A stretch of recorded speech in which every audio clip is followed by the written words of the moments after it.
Welcome to Biblio Bistro. We're here at the Portage Lake District Library, and we're excited to show you how to whip up some fresh, seasonal, simple, and delicious food. I'm Michael, and I'm the program coordinator at PLDL. And I'm Megan. I'm a registered dietitian and community health educator with the Portage Health Foundation. Megan, what are we cooking? We are cooking red flannel hash today, Michael. Ooh, sounds yummy. Yes, it is delicious.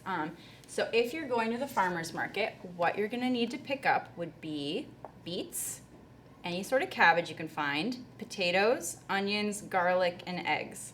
And then from the grocery store, you're going to need olive oil, dried oregano, dried thyme, salt, and pepper. And some of those herbs you could probably pick up fresh at the market, and we can kind of dive into that a little bit as we start cooking and talk about those themselves. Sounds good. All right, Right. Let's get this cooking. I have this pan all heated up, and I bet you probably want me to start with the onion. Yes. And we invited our friend Pam along tonight, so we'll give her a little squirt. She's been a very patient house guest with us so far. Nice. And you could just use olive oil, out of here. So you wanted the onions chopped. So I like to get the onion in half, just go down, that's just a little time saver. Go down it and then boom, boom, boom, and something like that. Does that look good to you? Mm-hmm. We already have the garlic done in here, but I'll show you how to deal with this because you got this at the market. That is a fresh garlic from the farmer's market. Yep. And most of our produce today was found from Boersma Farm. Nice. So they're located in Calumet. So thank you guys for giving us your lovely produce today. Okay, we'll get the onion and the garlic going. So now if you pick up that fresh garlic at the market, all you really want to do is get the outer business off. It's not like getting dried garlic where you really have to fuss around too much. I just take the top, kind of like that without breaking the table, and then just pull off that outer shell right there. It's actually a lot easier than when it's dried. It looks quite soft. Yeah, it just kind of pulls right off.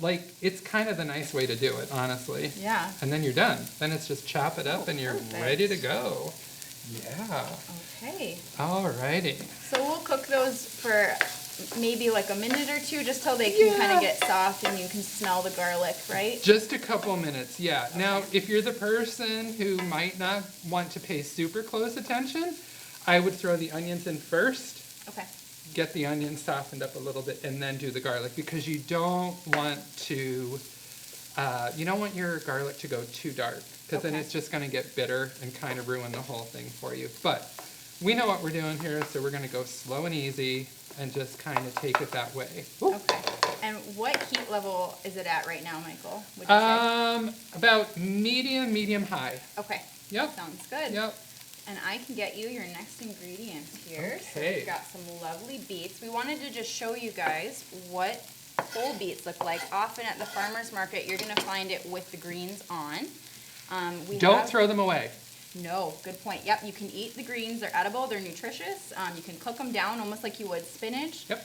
You could also use it in salad as well. The stalks are a little tougher, so you might want to just discard or compost the stalks, but totally edible. I do use them too. So if we had done this a little bit of a different way, I would take the leaves off. I would save those for a salad or something. I would chop up my stems, throw them in here. Oh, yeah, I use it all. The Yeah. only thing I probably wouldn't have used was the peel on the beets. But Okay. other than that, it's all good. So then in terms of peeling the beets, remember, if anybody's watched any of the other episodes, you know that the way to save your fingers when it comes to chopping time is you don't want a round surface. So, take your peels off,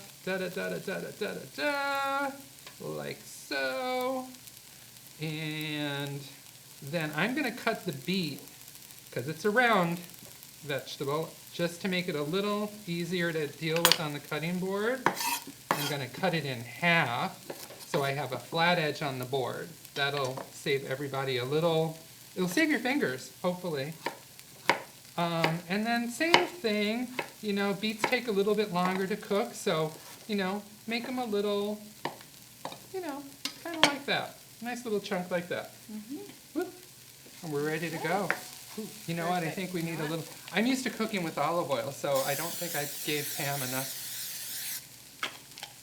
She needs a little more. She needs a little more TLC. love in there, I think. Okay. Yeah. Sounds good. You think I should get these in there now? Is that what you're feeling? Yeah, I think you Okay, could. let's do it. And then around the same time, we also have some potatoes for this dish.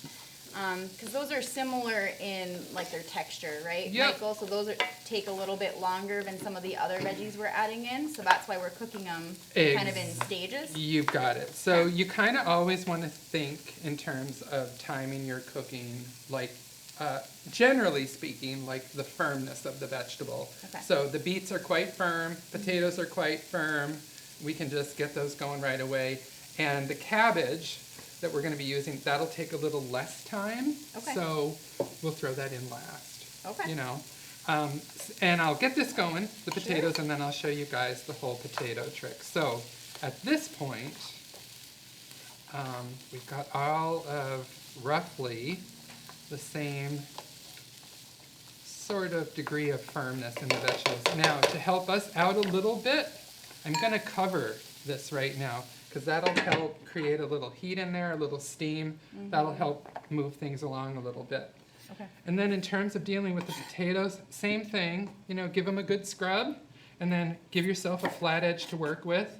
I like to save time, so I'll make a few cuts in here, maybe cut them like that, and then do a couple this way, and then just dice them up like that, you know. Okay. And this recipe calls for red potatoes. Could you swap out other potatoes? Yeah, I actually like Yukon Golds a lot. Okay. So I think I would put Yukon Golds in this. I think any potato, like a Yukon or a red potato, I think it would not work as well maybe to do like a russet because it'll tend to gunk things up. They're so starchy. Kind of crumble and Yeah, get, okay. it would be kind of a crumbly mess. So Okay. yeah, you would want them to be like a red potato or a purple potato. So those smaller ones. Yeah. Okay. Absolutely. Okay, that makes sense. Yep. That's warm, Megan. So these things will cook for probably 5 to 7 minutes. We'll wait for the beets and the potatoes to get a little tender.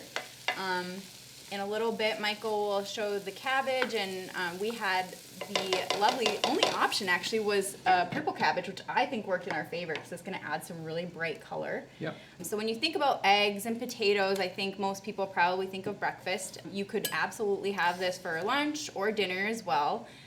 What's really cool about this recipe, something that as a dietitian I really like, is that it's got all of the major components that you'd be looking for in a meal. So those eggs are going to provide a lot of protein. Protein helps keep us full for a longer period of time. The yolks in them, especially when they're farm fresh like these ones, are going to have some vitamin D, some naturally occurring healthy fats in them. So that's something that we need to have when we're looking at incorporating a lot of veggies in. We actually want to have fat sources that helps us absorb certain vitamins. So we've got our protein and our fats really covered right from the egg. We've got potatoes, which is going to give us that carb or that starch. You know, carbs sometimes get a bad rap, but those give us that instant boost of energy, which is what we need. And then that protein helps keep us, again, more stable and full. Carbs are less filling, so balancing those two is important. And then lastly, it's got a bunch of what I would call low-carb vegetables. So things that are going to fill us up with fiber and all sorts of vitamins and minerals, things that our body needs, but without necessarily adding a bunch of extra stuff that maybe we've already gotten through our other ingredients. So it's a really balanced dish. So with that said, I am seeing you are ready I am ready. for that cabbage. I'm ready so if let me you're get ready. that for you. Okay. So, the cabbage you'll want to get rid of. You know, I don't take too much off. It just depends how the cabbage looks. Usually the outer layer, you know. But this is a nice little cabbage, a fresh little cabbage, so I'm not going to go crazy and taking a bunch off. And again, you'll want a flat edge. It's a round vegetable. And then you'll see when you cut the cabbage open, there is a core. I just do a little V, kind of the shape of it, to get that out.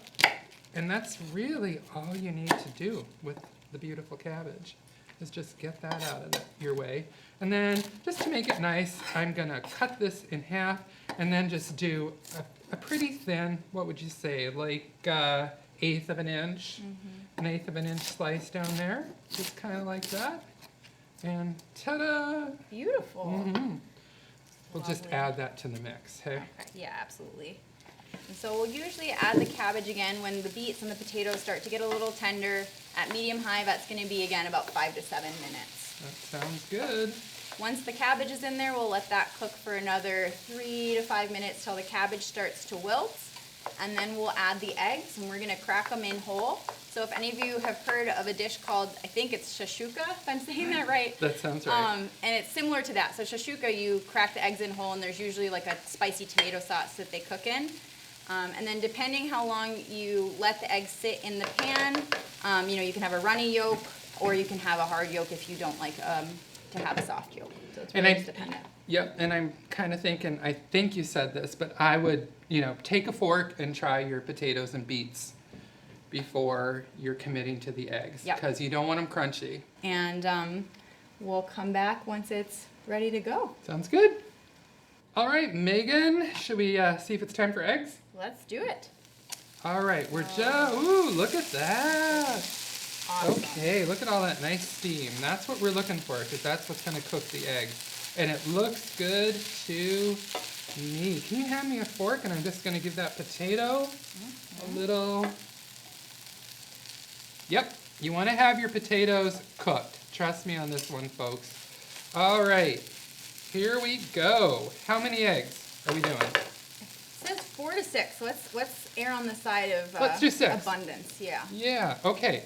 So, I'm going to be a little risky here and just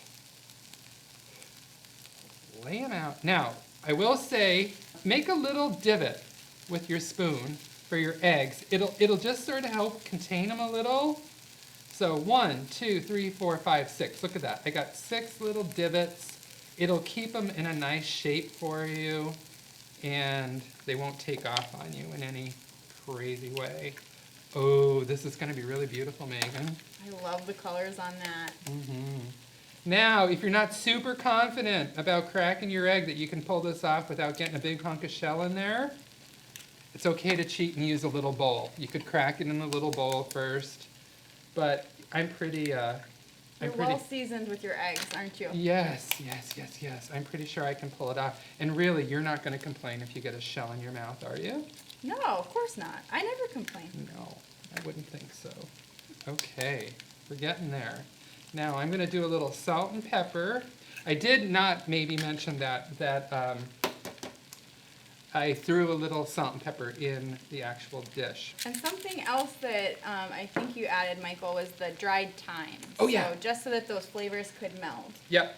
The recipe also calls for dried oregano, but we're going to show you today, we were able to get some fresh oregano at the farmer's market. So you could use dried oregano, no problem. That's actually what the recipe calls for, but Michael's going to show us that you can use fresh as well. Yep.